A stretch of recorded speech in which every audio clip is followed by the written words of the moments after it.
Good morning, rabbit lovers. Welcome to the Happy Harvest Homestead.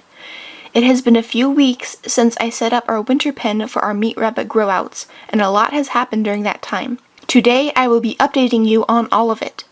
Before we dive in, let's review a bit about this pen. This used to be our mobile rabbit pasture pen that I would move all around the property. Now that winter has come and the plants have stopped growing, we have turned it into a static pen with deep bedding. It is 3 cattle panels long and 1 cattle panel wide, in addition to smaller wire attached to the panels so the rabbits can't squeeze out. Under the bedding there is wire covering the entire bottom of the pen, so the rabbits can't dig out either. In the pen there is an old rabbit tractor that we have turned into a shelter, and in the shelter there's a dust bath and hay feeder. Also in the pen is a water dish set on top of a few cinder blocks. Even though this pen is not very predator-proof, we have yet to have any issues with predators of any kind, so my strategic placement of this pen is working very well. Now let's go over which rabbits are in here and why. When we first set up this pen, we put our oldest rabbits in here, all of the kits in the colony that were old enough to be weaned. Soon after that, we had the colony buck fiasco to deal with, and now Ronwin, our secondary buck, is living with the grow-outs. A few weeks after that, when the next batch of colony kits was old enough to be moved, the numbers in the grow-out pen increased.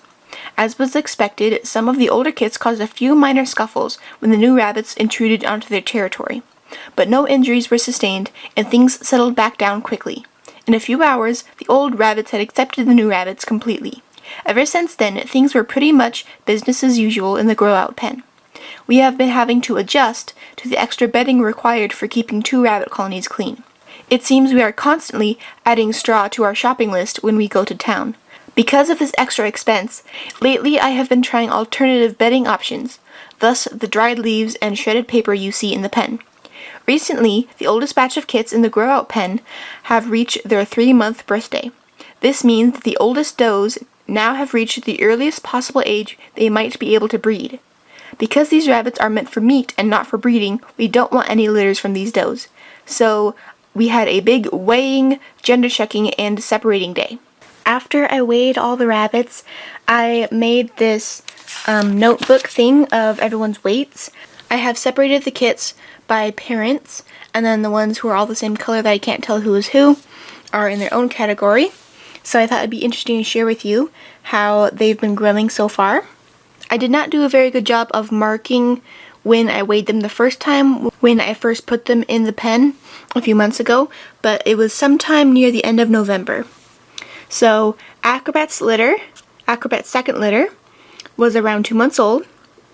The chestnut doe was 2 pounds, chestnut buck 2 pounds, Nevaeh, who was the chestnut doe in the colony who we're keeping, is 2 1/4 pounds, and the huge black doe, who used to have this weird like fungus thing on her nose that's healed up all by itself, was 2 3/4 pounds, and I believe she was the biggest rabbit we have so far. Then Ivy's 6th litter was about a month and a half old when we first put him in. Rosalie was 1.5 pounds. The black steel buck was 1.5 pounds. Black tort doe, 1.5 pounds. Then Elodie's first litter was around a month old. Leandrin was 1.5 pounds. Willowa, 1.5 pounds. And then the broken orange buck, who we nicknamed Bob, is 1.5 pounds. And then, of course, all of these does had more kits. These are just the kits we could for sure tell came from those moms. We have a whole bunch of orange babies or a whole bunch of black babies that we can't tell who their mom is, so they've gone on this category, kits of unknown parentage, and they're various ages, so their weights will obviously change by age. So 2 pounds, 1.5 pounds, 1.5, 1 1/4, 2 pounds, 2.5, 1.5, 1 pound, and 1.5. So this was the end of November, and now it's the beginning of January, so it was about a month. So this is about a month later. Acrobat's second litter is now about 3 months old. Nevaeh is 4 pounds now. The huge black doe who healed from her nose thing is 4 1/4 pounds. Chestnut doe is 3 1/4. Chestnut buck, 3.5. Acrobat's third litter is about 2 months old. So this is her second litter, and then her third litter is the only one I can tell the difference between is the chestnut buck, who's 2 pounds. Ivy's 6th litter is around 3 months. Rosalie is 3 1/4 pound. The black steel buck is 3 pounds. Black tort doe, 2 3/4. Ivy's 7th litter. The Rio doe is 1 1/2, and then Elodie's first litter.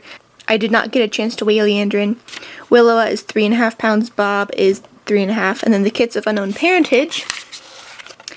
3 1/4, 3 3/4, 3 2 3/4, 2 3 3 3/4, 3 3/4, 3 1/2, 2 1/2, 1 3/4, 1 1/4, 1 pound, and 1 pound. So some of these kits are barely a month old, and then some of them are 3 months old, so the varying weights are very much to be expected.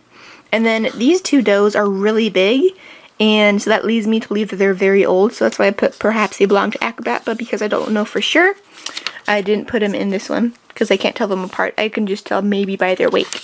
So now I can compare. For example, Nevaeh started out, she was around 2 months old, so about 8 weeks, 2 1/4 pounds, and now she is 4 pounds.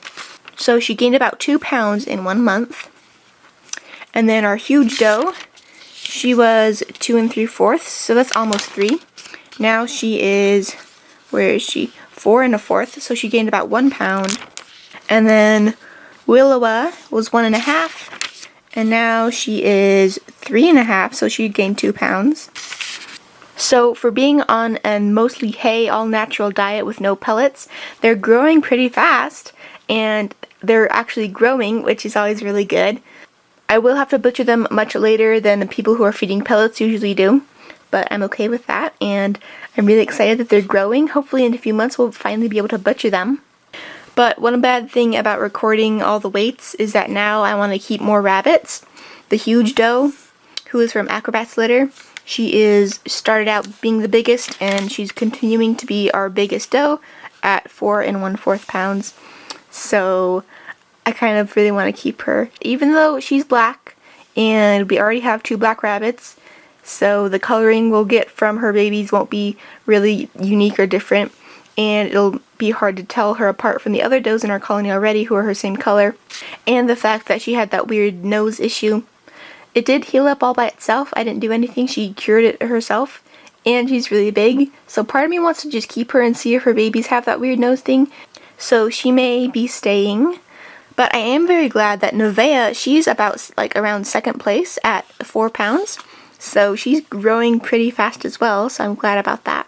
This will be a great way to not only track the rabbits' growths just for butchering purposes, but also if I want to keep breeders that I wouldn't think about, like this huge doe. Now that I'm realizing how quickly she's growing, I'm more able to notice those things and keep her. I can also note from the doe, so Ivy's babies are always a little bit smaller than Acrobat's, or Elodie's, of course they're different ages, but over a whole bunch of litters I'll be able to tell at 2 months Acrobat's babies are much bigger than Ivy's babies at 2 months, so we should not have Ivy anymore and keep Acrobat's babies to replace her or something like that.